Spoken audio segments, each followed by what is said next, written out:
고 설리를 향한 연예계 동료들의 추모 열기가 확산되고 있습니다. 생전 고인과 절친한 사이로 알려진 걸그룹 카라 출신 가수 구하라는 하염없는 눈물로 고 설리를 떠나보냈고, 아이유는 컴백 일정을 올스톱했으며 배우 유아인도 고인을 추모하며 글을 남겼는데요.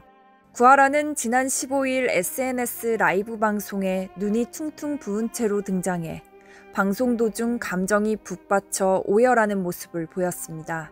구하라는 설리야, 내가 일본에 있어서 못 가서 미안해.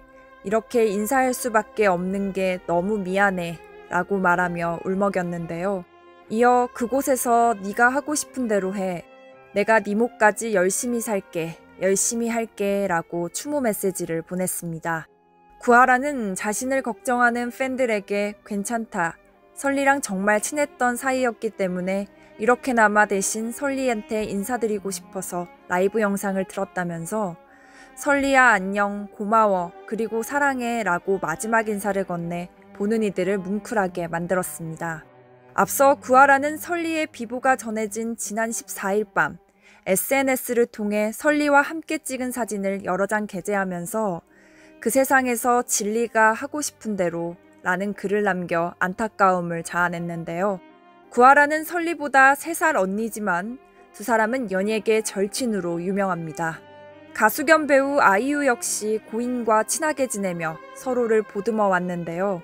아이유는 설리를 보고 받은 영감으로 복숭아라는 곡을 만들어 부르기도 했습니다. 또한 지난 9월 자신이 주연으로 출연한 드라마 호텔 델루나에 설리가 특별 출연하면서 든든한 우정을 뽐내기도 했는데요. 아이유는 오는 11월 1일 5번째 미니 앨범 러브 포엠을 발매하기로 하고 사전 홍보 활동으로 다양한 티저 콘텐츠를 공개할 예정이었으나 설리의 비보로 앨범과 관련된 스케줄을 전면 중단했습니다. 지난 15일 아이유의 소속사 측은 이번 앨범의 사전 콘텐츠 공개를 중단하며 스케줄과 관련해서는 추후 공지할 예정이라면서 많이 기다렸을 팬 여러분들의 너그러운 양해를 부탁드린다고 전했는데요. 그러면서 안타깝고 슬픈 소식에 깊은 애도를 표하며 삼가 고인의 명복을 빈다고 고 설리를 애도했습니다. 배우 유아인은 장문의 글을 통해 설리의 죽음을 애도했는데요. 유아인은 16일 자신의 SNS에 그녀는 아이콘이었다.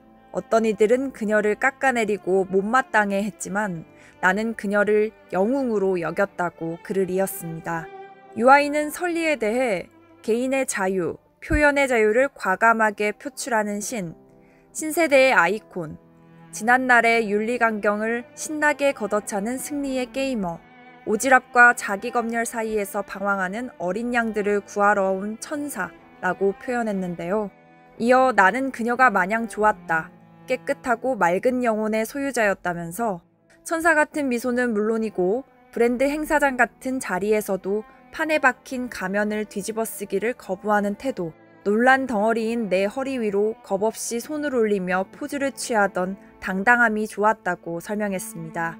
그러면서 누구도 틀리지 않습니다. 누구도 잘못된 것이 아닙니다. 부디 탓하지 말고 후회 말고 반성합시다. 그리고 다시 손 내밀어 마음을 열고 서로 위로하고 함께합시다. 라고 당부하기도 했는데요. 이렇게 고인의 죽음을 안타까워하는 유아인은 설리의 이름을 헛되이 하지 않았으면 좋겠다고 긴 글을 마무리했습니다. 고인과 그룹 FX로 활동하며 동고동락했던 가수 루나와 엠버 역시 슬픔에 빠졌는데요. 루나는 오는 19일 뮤지컬 맘마미아 무대에 오를 예정이었으나 스케줄을 취소했습니다. 루나의 소속사 측은 루나가 큰 슬픔에 빠져 있어 연기가 힘든 상황이라고 설명했고요. 엠버는 자신의 SNS에 최근 일어난 일로 앞으로 예정된 활동들을 보류하게 됐다는 글을 게재한 뒤 설리의 마지막 가는 길을 배웅하기 위해 미국에서 귀국한 것으로 알려졌습니다. 고 설리는 지난 14일 자택에서 숨진 채 발견됐는데요. 현장에서는 설리의 심경이 담긴 자필 메모가 발견된 것으로 전해졌으며 경찰은 정확한 사인 분석을 위해 유족 동의하에 15일 부검 신청을 했습니다.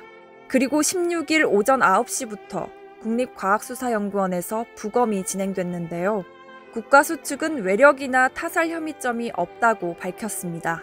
다만 약물 반응 결과 등 정밀 소견이 나올 때까지는 시간이 걸릴 것으로 보이는데요. 경찰은 국가수의 구두 소견과 현장에서 외부 침입 흔적이 없는 점, 고인이 우울증 증세를 보였다는 주변 인물들의 진술 등을 토대로 설리가 극단적인 선택을 한 것으로 보고 있습니다. 이에 따라 고인의 사망 사건에 관해 공소권 없음으로 수사를 마무리할 계획입니다. K스타 뉴스 이보람입니다.